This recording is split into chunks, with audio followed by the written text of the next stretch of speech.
Pada suatu hari yang diberkati cahaya mentari, ketika angin laut berbisik lembut, dua tokoh bangsa, Bendahara dan Temenggung, memimpin rakyatnya menjejak tanah yang belum bernama.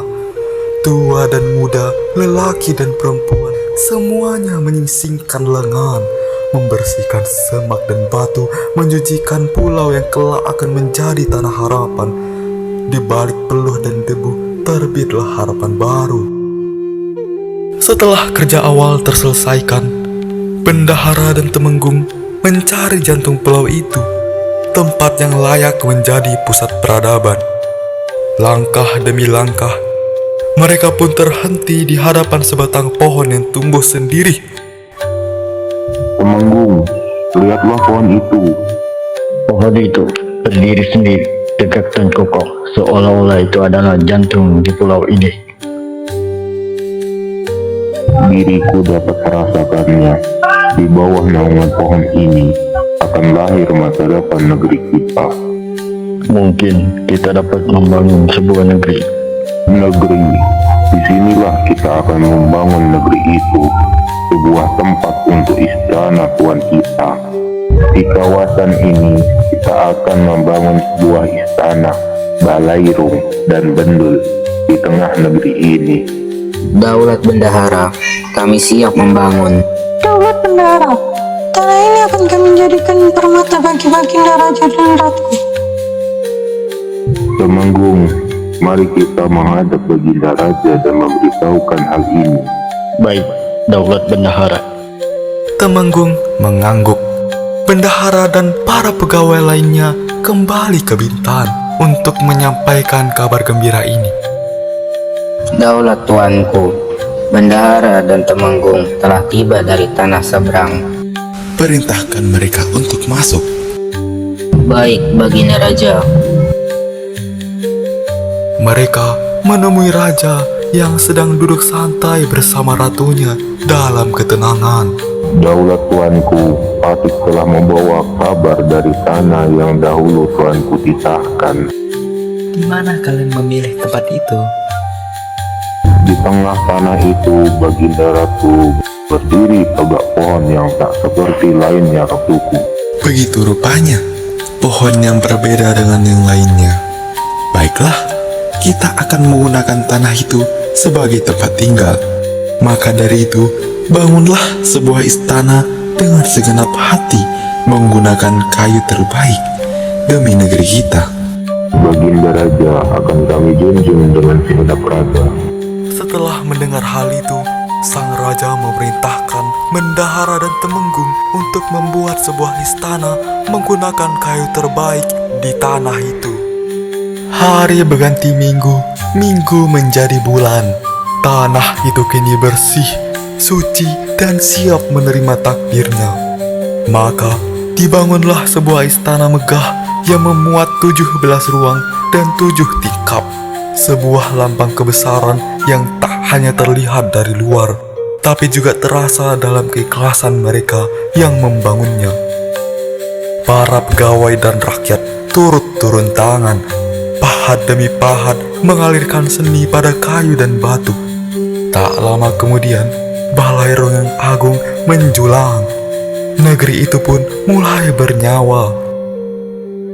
Akhirnya istana ini berdiri juga di bawah naungan pohon Melaka sesuai dengan titah baginda raja. Tak mudah, tetapi setiap lelah dibayar lunas dengan hasil yang mengagumkan ini. Negeri ini akan menjadi permata dengan lautan yang mengelilinginya. Setelah segalanya rampung, datanglah seorang pengawal yang datang dari arah barat, membawa pesan dari tanah asal. Maaf mengganggu, Daulat Bendahara, Daulat Temenggung. Baginda Raja menitahkan kalian untuk segera menghadap ke Balairung. Ini adalah waktu yang tepat untuk memberitahukan hal ini. Benar, ini adalah waktu yang tepat. Daulat tuanku, Daulat Bendahara, Daulat Temenggung tiba dengan membawa angin kabar baik. Perintahkan mereka untuk masuk. Daulat tuanku, Patih kembali dengan membawa angin kabar baik. Istana telah berdiri seperti titah tuanku. Daulat bendahara, daulat Temenggung, kalian telah melaksanakan titah ini dengan hati yang bersih. Atas keberhasilannya, kalian dianugerahkan penghargaan dan wilayah di sekitar pulau ini. Istana itu dan juga rakyatku bukan sekedar objek maupun subjek, melainkan permata yang menghidupi negeri ini. Hari ini, saat ini juga, negeri ini akan dinamakan Melaka. Sebagai tanda penghargaan, Raja menganugerahi Bendahara dan Temenggung sebuah wilayah serta pakaian kebesaran. Tak seorang pun dilupakan, semua pegawai dan rakyat yang turut andil diganjar dengan hadiah. Karena negeri dibangun bukan hanya oleh tangan para pemimpin, tetapi juga oleh semangat rakyatnya. Namun, kebahagiaan tak selamanya utuh. Pada suatu hari, Ratu Melayu menerima kabar dari Daha bahwa saudarinya, Raden Galuh, telah bertemu kembali dengan Raden Inukuripan. Air mata Ratu jatuh seperti hujan yang mengenang tanah. Tenang, namun penuh makna. Jadi begitu, adikku telah menemukan kebahagiaannya. Adinda, gerangan apa yang merendung hatimu? Kakanda, Raden Galuh telah bersatu kembali dengan pelita hatinya. Hati ini rindu dengannya. Jika itu yang Adinda inginkan, berangkatlah. Lautan masih bersahabat. Kakanda, jika diizinkan Allah, Adinda akan kembali ke sisi Kakanda. Mendengar hal itu, Ratu pun bersiap. Di pagi berikutnya, rakyat mengiringinya menuju ke pelabuhan.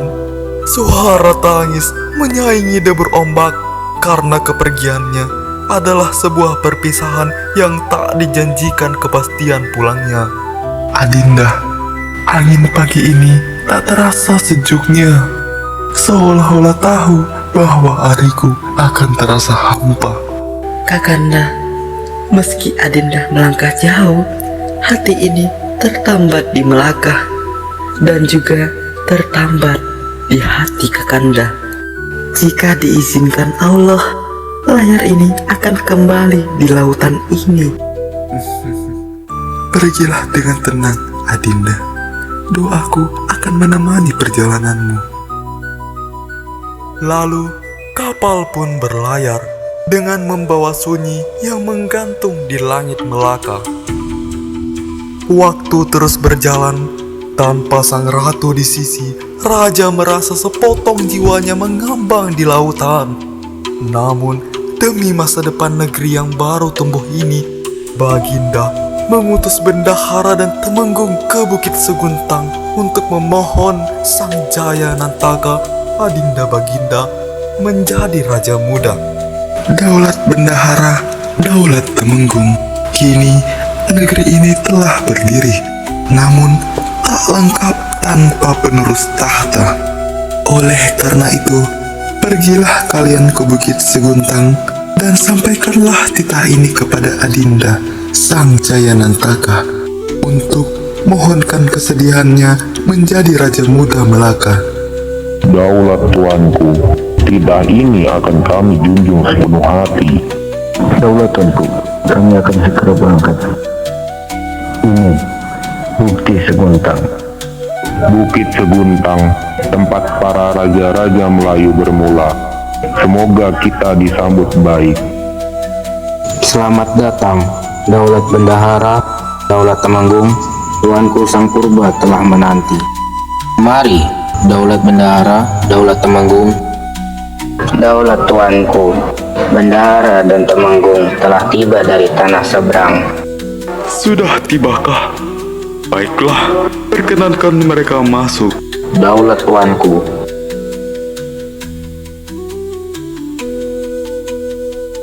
Daulat tuanku Sang Purba, hamba datang menyampaikan titah dari Baginda Raja Malaka. Malaka kini tumbuh menjadi negeri yang makmur. Namun Baginda memerlukan seorang yang dapat memimpin bersama beliau. Mohon ampun Sang Purba, hamba diutus memohon. Berkenan tuanku, hamba memohon.